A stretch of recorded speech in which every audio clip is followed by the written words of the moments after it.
যারা আজকে এখানে উপস্থিত আছেন আপনাদেরকে আমি অনুরোধ করব যে অন্তত আল্লাহর রাস্তায় আপনারা কেউ ওয়াদা করেন যে বান্দার হক কখনো নষ্ট করবেন না। অনলাইন এবং অফলাইনে আমার কাছে বহু প্রশ্ন আছে এই সম্পর্কিত, যে বান্দার হক নষ্ট করা, একজন ভাই অপর একজন ভাইয়ের যে হক প্রাপ্য সেটাকে সে মিটিয়ে দেয়নি, এটা হচ্ছে জুলুম অত্যাচার। বান্দার সঙ্গে যে আল্লাহ কখনো ক্ষমা করবেন না। কত ভাই আছে তারা তাদের বোনের সম্পদকে অন্যায়ভাবে ভক্ষণ করছে, বাবা মা মারা গেছে তাদের সম্পদগুলোকে বর্জন করে দিচ্ছে না।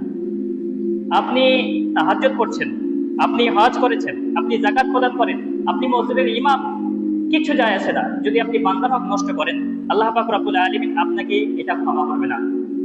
কত বাবা আছে এরকম যে তারা সম্পদগুলোকে অন্যায়ভাবে শুধুমাত্র ছেলেদেরকে লিখে দিয়েছে, মেয়েদেরকে দেয়নি, এবং একটা অজুহাত, একটা কারণ দেখানো হয় যে মেয়ের বিয়ের সময় খরচ হয়েছিল, তাই মেয়েকে আর কিছু ভাগ দেওয়া হবে না। কি করা হবে? সমস্ত সম্পদগুলোকে ছেলেদের মধ্যে বন্টন করে দেওয়া হবে। নবী মুহাম্মদ সাল্লাল্লাহু আলাইহি সাল্লাম বলেন যে একটা মেয়েকে ছোট থেকে লালন পালন করার পরে একটা সুযোগ্য পাত্রের হাতে তুলে দেওয়া বিনিময়ে জান্নাত। বিনিময়ে কি? জান্নাত। তো এটা মা বাবার দায়িত্ব। বিয়েতে মেয়ের ক্ষেত্রে আপনাকে খরচ করার কথা বলা হয়নি। তো যে সম্পদ থাকবে, আপনি মারা যাবেন, এরপরে আপনার ছেলেরা 2 ভাগ পাবে, মেয়েরা 1 ভাগ পাবে। এটা আল্লাহ পাক রব্বুল আলামিন নির্ধারণ করে দিয়েছে, আপনি এখানে কলম চালাতে পারবেন না।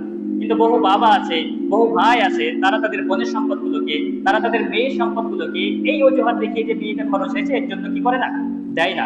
তো এই জুলুম, এই অত্যাচারের সঙ্গে আমরা যাতে কেউ জড়িত না হই।